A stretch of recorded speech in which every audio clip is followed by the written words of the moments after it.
Hello, hello. Bonjour Instagram, bienvenue à mon 57e jour de live sur mon défi 365 jours d'interview de femmes merveilleuses. Aujourd'hui, j'attends ma merveilleuse invitée justement, Nadine. Coucou Nadine. Voilà, je t'ai lancé l'invitation. Hello! Est-ce que tu m'entends? Oui! Attends, je vais enregistrer. Yes, je vais essayer de mettre la caméra un peu plus haut. Voilà. Comment vas-tu? Ça va bien, toi? Ouais, super. J'aime beaucoup ton accent. En fait, j'allais dire j'adore ton accent, puis j'ai mélangé les réponses. Je vais bien. J'aime ton accent. Merci. Nadine qui nous vient du Canada. Québec, la ville Québec. de Québec. Je suis Québec. Québec. Waouh, génial. J'ai encore jamais été au Canada, mais promis un jour, je viens vous voir. Ben, viens pas là, c'est froid. Non. Et justement, hier, j'étais en train de déneiger mon entrée. Je me disais, oh my God, dans un avenir proche, ça sera plus ici que je vais être l'hiver. Mais bon. Je viendrai en été. Oui, l'été, c'est très. Ben, c'est le fun aussi, l'hiver, là. C'est juste que Oui. nous, des fois, on est tannés de déneiger. Ouais, non, mais alors, moi, j'habite en Suisse. J'ai pas autant de neige que toi, mais j'en ai quand même. Et en fait, j'aime pas le froid, alors voilà. Tout est dit. Mais c'est pas de ça aujourd'hui qu'on va discuter. Non. Donc, j'attendais un petit peu qu'Instagram prévienne aux personnes qu'on est en live. Donc, coucou Carole, coucou Valérie, coucou Jeux Cosmétiques, bienvenue. Juste pour faire un petit point pour les personnes qui ne me connaissent pas, en fait, c'est un live qui va durer 20 minutes dans lequel on va échanger. Enfin, c'est surtout toi qui vas parler beaucoup parce que le but de ce live, c'est vraiment que tu nous partages qui tu es, qu'est-ce que tu fais, quel est ton métier, comment ça se fait que tu en es arrivé là, un peu tout ça en 20 minutes. Donc, tu vas voir, ça passe très vite. Et puis moi, je viendrai te poser des questions. Si je vois que tu fais un peu trop long, je viendrai t'interrompre un petit peu pour te dire, voilà, il ne nous reste pas beaucoup de temps. On passe à la question suivante. Voilà. Excellent. Est-ce que ça va pour toi? Ça va? Yes, ok. Donc du coup, je te laisse te présenter, Nadine, et partager un petit peu qui tu es. OK. Alors, bonjour tout le monde. Je suis Nadine Leclerc-Corcoran, québécoise. Je suis, mon Dieu, c'est tout le temps drôle hein, quand on se fait demander ça. On a tellement de choses. Bref, je suis maman monoparentale à temps plein. Je suis enseignante en adaptation scolaire au secondaire. Je travaille avec des jeunes qui ont des déficiences intellectuelles. Je suis entrepreneur, j'ai une entreprise professeur de vie aussi.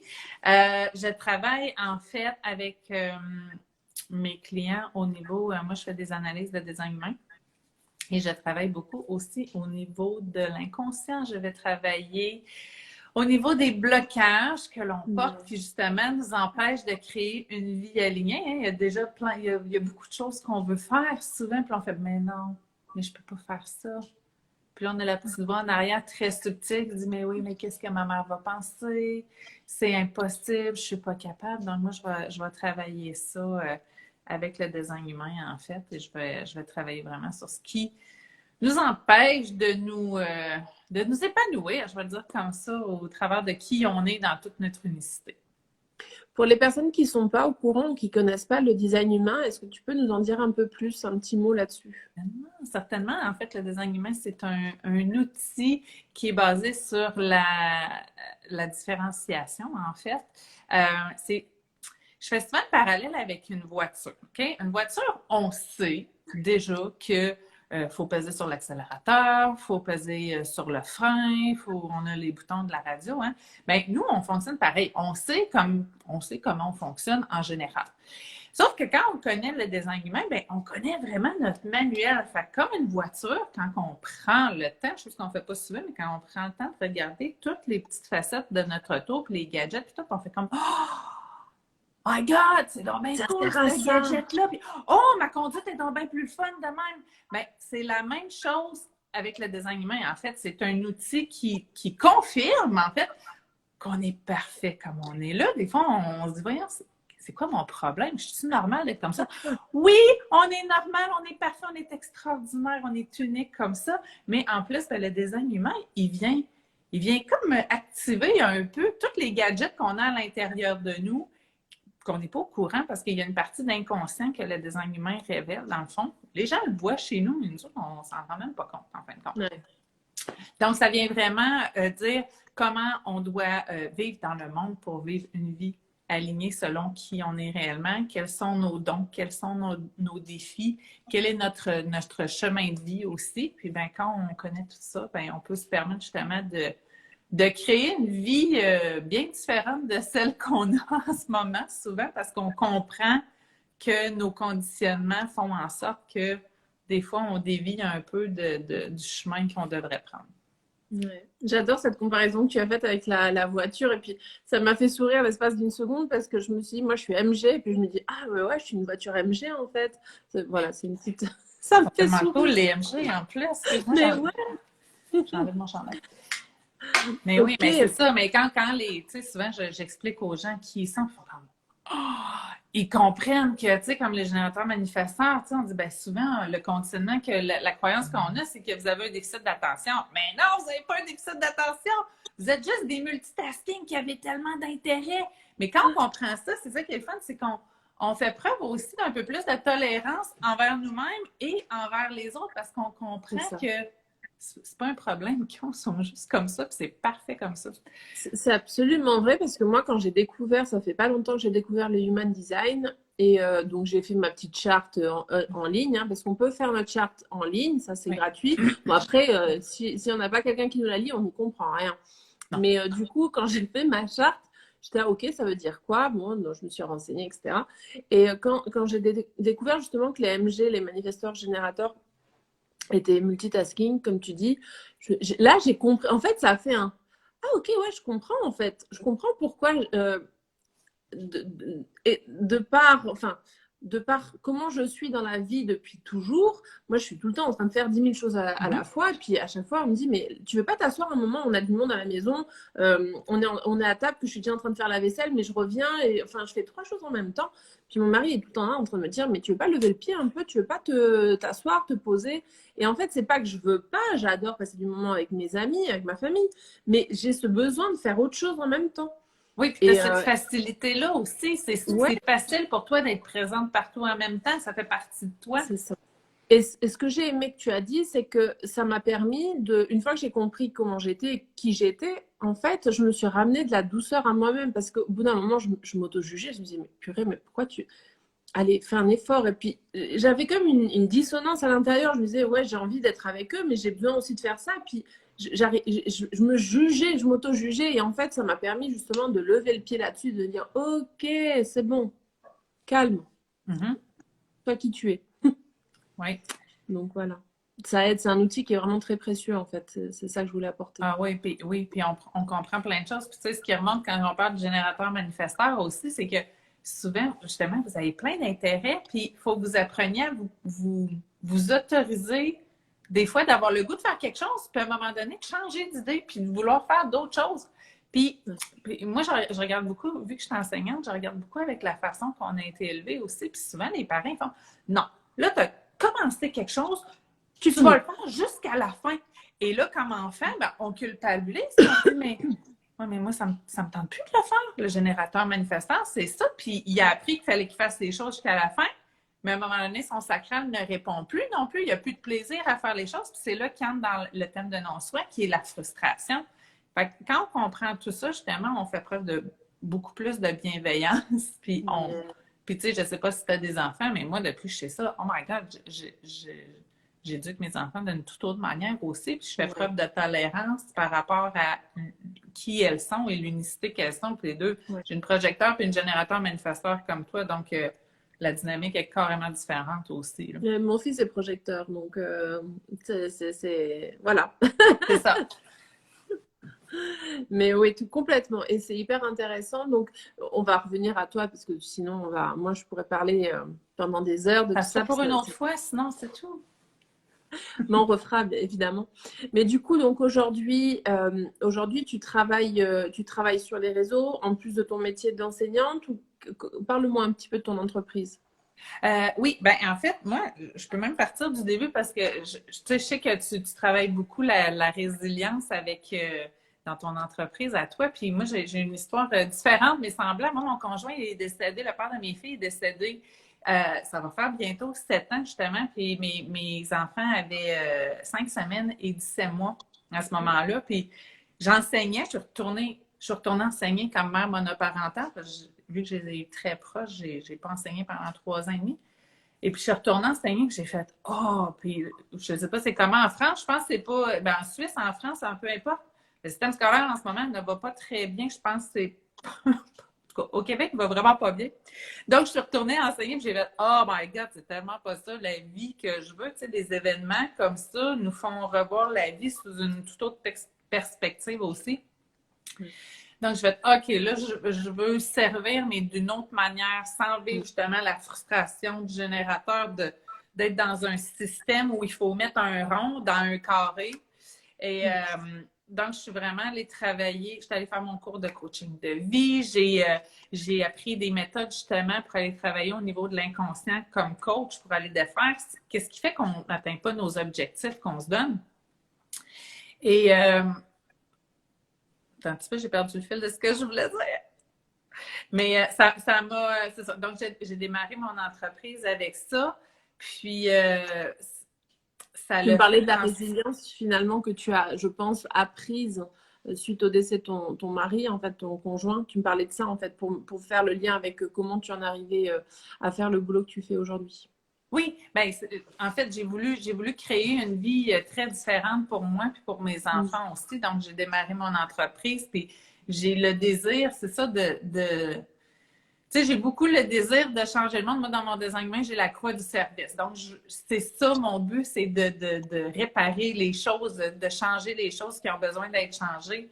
Donc, tu sais, autant que je comprends que quand on travaille sur l'humain, on défait aussi toute la chaîne de conditionnement. Puis c'est ce qui m'est venu aussi de par mes filles, de par l'enseignement, que je vois les conditionnements chez nos jeunes aujourd'hui. Je me dis, oh my God, faut partir d'en haut pour amener ça à la génération de demain pour qu'ils apprennent à vivre des vies épanouies selon qui ils sont, qu'ils arrêtent de faire les choses pour faire plaisir, parce que c'est souvent ça, hein, on veut, en bout de ligne, c'est ça les conditionnements, c'est qu'on veut l'amour.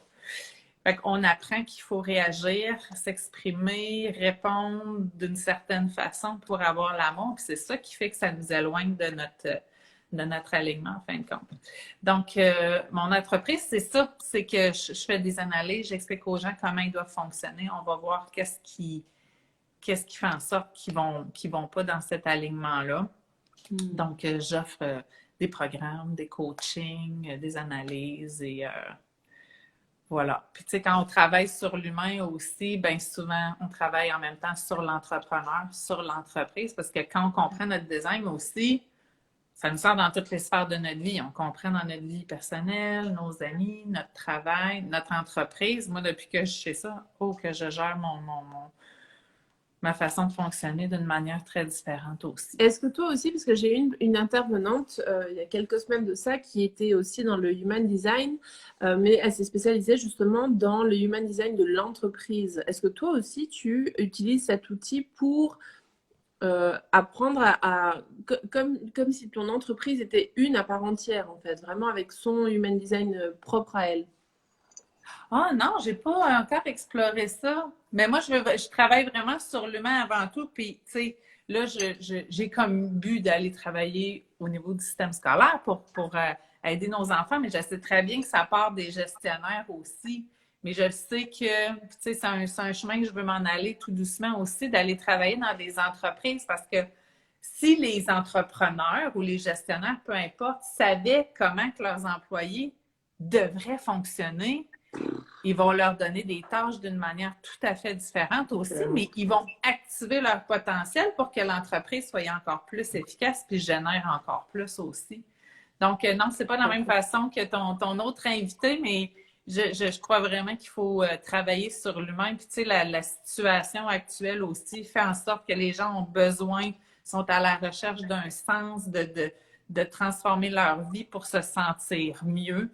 Donc, ça fait partie de ma croix du service pour ça. Non. Ouais, c'est super. Franchement, bravo à toi. C'est beau et c'est ce que j'aime de ce défi 365 jours, c'est que je rencontre tous les jours une femme qui, on a à peu près toutes, on va dire, la même volonté de faire que le monde change en bien. Je m'excuse, c'est la machine à café qui On s'auto-nettoie. l'entend même pas. Ok. Et, euh, et du coup, je trouve ça merveilleux parce qu'on le fait tout à notre façon, à notre manière, avec notre propre unicité, comme tu disais. Et c'est ça qui est beau. Et plus on est nombreux et nombreuses, et plus le monde, la vibration du monde va changer et en bien. Parce que, alors je sais pas si moi, ça fait pas longtemps que je suis dans le développement humain finalement et dans toute la question énergétique, mais je sens vraiment des fréquences basses autour de moi, mes, certains de mes amis, certaines personnes de la famille. Et c'est lourd, je trouve que Oui. c'est lourd à porter. Et puis en fait, moi, j'arrive plus à comprendre, en tout cas en tant qu'humaine. Moi, je viens de traverser un cancer et puis ma vibration, elle est hyper haute. Je suis hyper joyeuse, je suis tout le temps dans un bon mood. Et quand je côtoie des personnes qui sont voilà, et qui ont une vibration si basse, il y a vraiment un écart. Et puis, bah, moi, ma vision, c'est vraiment de dire, OK, on va aider toutes ces personnes à remonter et les Oui. rebooster, quoi. Mais je Et pense que c'est, moi, je me rends compte, puis tu sais, peut-être dans ton épreuve aussi, de par ton épreuve, tu as appris à gérer ça, mais c'est beaucoup de la peur en ce moment qu'il y a. ouais, C'est ça la vibration. Puis c'est la peur, OK, mais puis, tu sais, qu'est-ce qui va m'arriver? Qu'est-ce qui va arriver aux gens que j'aime? Là, je ne vois plus personne. Est-ce qu'ils vont être encore là quand on va être déconfinés? C'est tout relié à la peur. Puis moi, c'est ce que je travaille avec mes clients. Notre peur, là, c'est notre mental. Puis c'est mm, une illusion qu'on se crée, que quand on va chercher là, la source de cette peur-là, c'est des choses qui arriveront jamais probablement.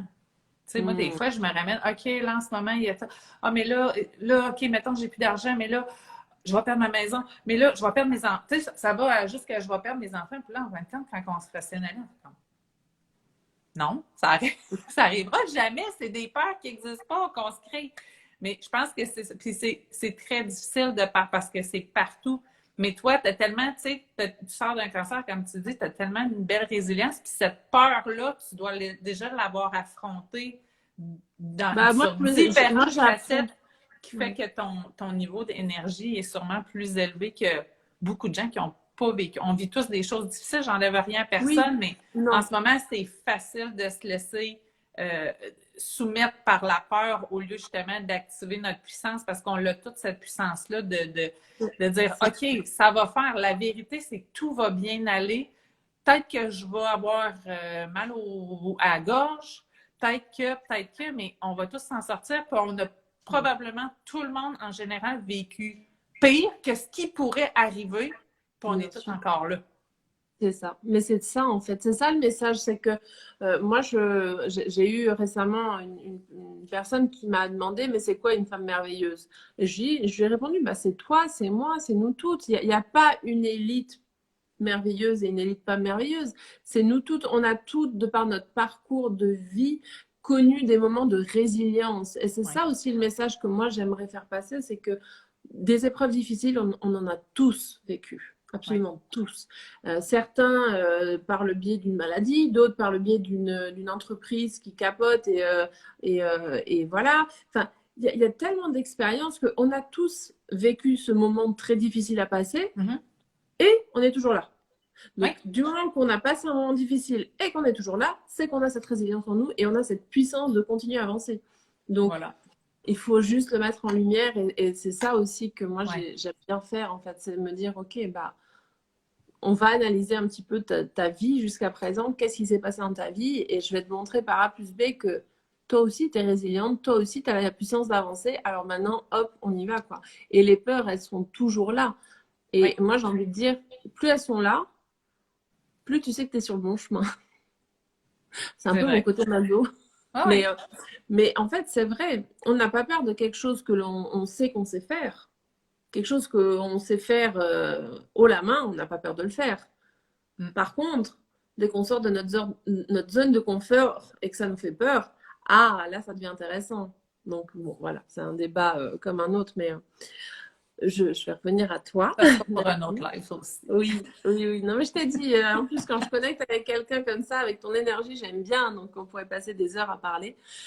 Pour venir avec toi, donc, comme on arrive gentiment vers la fin de ce live, où est-ce qu'on peut te trouver aujourd'hui pour travailler avec toi? C'est sur les réseaux? Oui, ben en fait, j'ai un groupe Facebook et j'ai un site web qui a le même nom, Professeur de vie. Donc, vous pouvez me chercher, tous mes services sont sur mon site web. Sinon, ben, il y a mon Instagram aussi, il y a Professeur de vie et Nadine la prof, ma page personnelle. Puis, vous pouvez me suivre sur ma page personnelle aussi, c'est devenu plus une page personnelle. Donc, vous pouvez devenir ami avec moi aussi, ça va me faire plaisir. Ce que je te propose de venir marquer en commentaire justement là où on peut te retrouver facilement et rapidement. Oui. Donc, quand je posterai la vidéo, comme ça, les gens qui veulent connecter à ton énergie, à ce que tu fais, à qui tu es, ils pourront le faire rapidement et voilà. Et juste une dernière question, avant de finir ce live, j'aime bien vous demander qui c'est qui vous a inspiré à être la femme, qui c'est qui t'a inspiré à devenir la femme que tu es aujourd'hui? Est-ce que tu pourrais me citer 3 personnes qui t'ont inspiré ou qui t'inspirent encore aujourd'hui durant ton parcours de vie, en fait? Oh my God, hey, c'est une bonne question. Mais tu sais, ce qui est remonté en premier, c'est mes filles, parce que moi, tu sais, j'aurais pu rester dans ma détresse puis juste fonctionner aux antidépresseurs. Puis à un moment donné, je fais OK, c'est pas l'exemple que je veux donner à mes enfants. Fait que déjà là, c'est elles qui sont ma plus grande inspiration. Mais puis je te dirais que moi, de par mon énergie, puis ça a été activé par mon deuil, je suis beaucoup dans l'énergie masculine de faire, puis c'est quelque chose qui m'a aidé justement à gérer mon deuil, de m'occuper, puis ça a été pour oublier mes émotions beaucoup aussi. Donc, Sophie Chag, qu'on a les deux comme mentor, qui m'aide beaucoup de par sa douceur, sa façon de parler, qui m'amène à beaucoup connecter avec mon énergie féminine aussi. Chose que j'apprivoise à tous les jours. Je trouve ça très difficile de connecter à ça. On a appris à être active, on a appris à être dans cette énergie-là. Donc, c'est un beau déconditionnement aussi à faire par rapport à ça. Et est-ce que tu aurais une 3e personne? Ça peut être un auteur, un livre que tu as lu, peu importe. Quelqu'un qui te... Voilà, que tu dis, ah bah ouais, moi je vous conseille aussi d'aller voir ce profil, il est très intéressant. Voilà. Hey, il y en a... Attends un peu, là, c'est parce qu'on dirait qu'il ne me vient rien sur le moment. Je ne le sais pas. J'ai goût de te dire... Ben, Mélanie Ann Layer aussi, que je suis quand même beaucoup, qui est très dans... Que son message aussi, c'est des fois, ça va pas, mais on a vécu pire. Puis on est au plus jeune qu'on va être dans le présent en ce moment. On est au plus jeune qu'on va être. Puis la vie est encore là devant nous. Puis le plus beau est à venir. Donc, je la trouve très inspirante de par son discours, sa façon d'expliquer les choses qui aide beaucoup. Oui, je confirme. Bon, ben, écoute, en tout cas, merci beaucoup pour ce partage. Merci pour ton... Voilà, la façon dont tu nous as expliqué comment tu en es arrivé là et ce que tu fais aujourd'hui pour le monde, finalement. C'est très chouette. Et je t'invite vraiment à venir marquer en commentaire voilà, tes coordonnées pour que les gens puissent contacter avec toi rapidement. Si tu m'y autorises, je mettrai également la vidéo sur ma chaîne YouTube. Comme ça, ça fera un peu plus de visibilité avec tes coordonnées toujours. Et puis voilà, je te remercie infiniment. Est-ce que tu souhaites dire un petit message de fin? Ben, écoutez votre autorité intérieure qui vous guide. Arrêtez d'écouter votre tête. C'est pas... Écoutez plus votre tête. Votre tête vous amène à l'extérieur de qui vous êtes, en fait. C'est mon seul message. Pour le moment, arrêtez d'écouter votre tête. Arrêtez d'écouter les nouvelles aussi. Ah, moi, moi, je regarde plus les nouvelles. Ça choque les gens quand je leur dis, mais moi, ça fait plus d'1 an que j'ai pas regardé les news. Ah oui, moi aussi. Alors, bon, après, mon mari, il écoute, il se tient au courant. De temps en temps, il me dit un truc, mais alors moi, je suis plus les nouvelles depuis un bon moment. Ça me mettait trop dans la négativité. J'ai arrêté. Oui. Mais bon. Donc, Voilà, écoutez votre autorité intérieure, votre cœur, qui sait c'est quoi le bon chemin et ce que vous devez faire en fait compte. parfait. Merci beaucoup en tout cas Nadine. Je te souhaite une très belle journée au Québec, parce que toi Merci. c'est le matin. Oui. Et puis je te dis à très bientôt, à tout vite, probablement un message privé et on continuera à papoter ensemble. Oui. Voilà. Merci beaucoup Merci pour beaucoup. l'invitation. Ça m'a fait très plaisir d'être là. Mais je t'en prie, ça m'a fait plaisir aussi. Et puis bah, pour vous autres qui nous regardez en live ou en replay, tout d'abord merci de nous avoir regardés. Et je vous dis pour ma part à demain pour mon prochain live. Je vous embrasse. Ciao.